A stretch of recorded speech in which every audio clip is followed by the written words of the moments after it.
All right, let's get some insights on the news shaping the markets. For that, we welcome in Rebecca Walser, President, Walser Wealth Management is here. Thank you for being here. Glad to be here, Nicole. What a week we had. Yes. I mean, we were new high. Everything was taking off, and it seems the last few days have been choppy. What do you think is happening here? Well, obviously Trump's election, and I think the world said, oh, okay, we're going to have some bullish equity price movement and price action. So that's been great. But obviously CPI yesterday coming in at 2.6 versus the expected 2.4. Right. And PPI today coming in kind of in line with expectations, a little bit more, but 0.2 advanced for 2.4 year over year. So, Nicole, what this is telling us is that even though Powell is now saying, look, I'm more concerned about the labor markets now as opposed to inflation, the opposite story of what he was telling us when he was raising rates. The truth is that we can see in the 10-year that bonds are already pricing in more risk, and that this is really hamstringing the Fed's policy decision, because even from just their last cut in this past week, this 25 bips, we've already regained all of the cuts that they've made in the 10-year. So what I'm seeing in the bond pricing is that they are pricing in more risk, and this is really going to put the Fed in a hard place to continue to slowly start to stimulate again. Right. Yeah, I mean, because as you noted, the PPI today comes in a touch higher. Yep. CPI within that shelter was at least one of the hot spots. Mm-hmm. So it's not done. It's not done. It's not resolved. While many people don't believe inflation will rear its head in a big way again,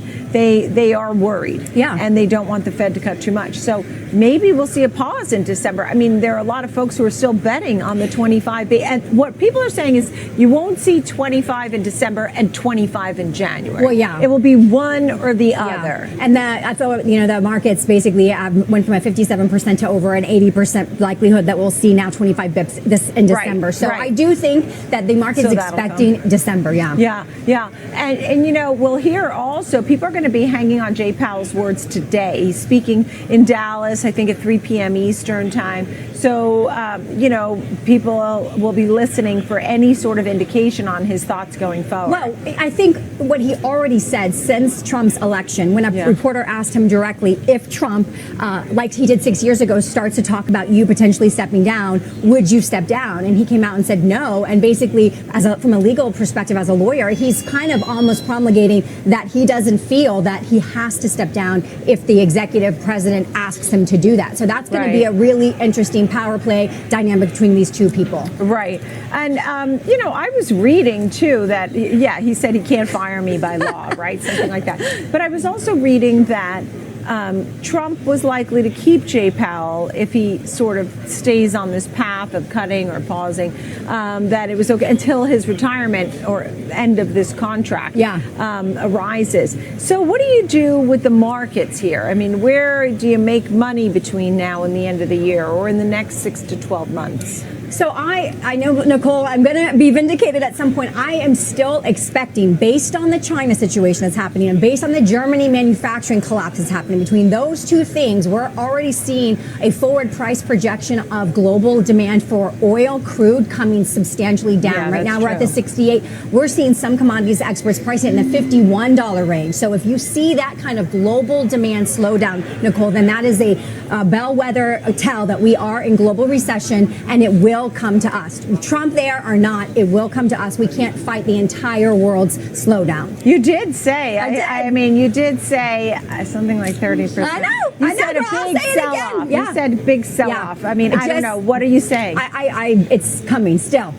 Even with Trump, how do you quantify big now? I still think that we are looking at a 30% plus, because people do not understand how overinflated our pricing is of these equities. I mean, that has been, since 2022, look at 2022 AI price levels versus today price action. I mean, Nicole, we are so Why is there so much risk on then if you think that there's big sell-off? I mean, they're buying Bitcoin like, there's no more Bitcoin left. Well, we have Senator Luma saying that she wants to help Trump establish a 1 million BTC Federal Reserve for the United States. At 80, almost 90,000 a Bitcoin. How much billions of dollars in reserves is that, Nicole? Right. So you've got a presidency that's coming in that's much more pro cryptocurrencies, private cryptocurrencies, as opposed to the Biden administration. So that's a positive. You have everyone thinking Trump is going to be able to really stimulate economic engine and growth. That's all positive, but it does not change the global slowdown that we're seeing, and you can see it in the oil.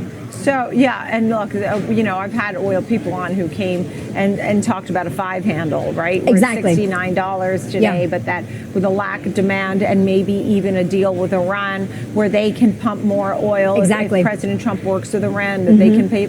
So you'll have more supply here at home, more supply with lower demand. Yep. That can mean that. At this point now, you're worried about this sell-off. I guess that means take some profits, move to cash. Yeah. When will you then reinvest, and what will you reinvest in? So we're really. What are your favorites right, generally? We've been big on commodities, and we've actually with gold we've outperformed the market, all 3 indexes up to the year to date. So we'll see how that goes now because gold is obviously retrenching. So we know that's happening. But I would say, Nicole, that the buy-in time is when you see this actual economic. You're going to see an economic shift. I believe it's going to come before the end of the year, but it is going to come, I believe, before Trump is actually installed as the president. They will, of course, blame Trump already. They're already blaming Trump, just like they said, "Oh, he's elected." It's thank him for the bullish run here we've had on equities. They'll blame him if everything collapses. And so, I do believe that we are going to be pretty on the sidelines of safety and commodities until we see the shift. Yeah. Yeah. And the trivia question, which I only have the question, I don't have the answer, and you were talking about Bitcoin. I was reading this morning, they said Odell Beckham Jr., the NFL player, got paid in Bitcoin. Yeah.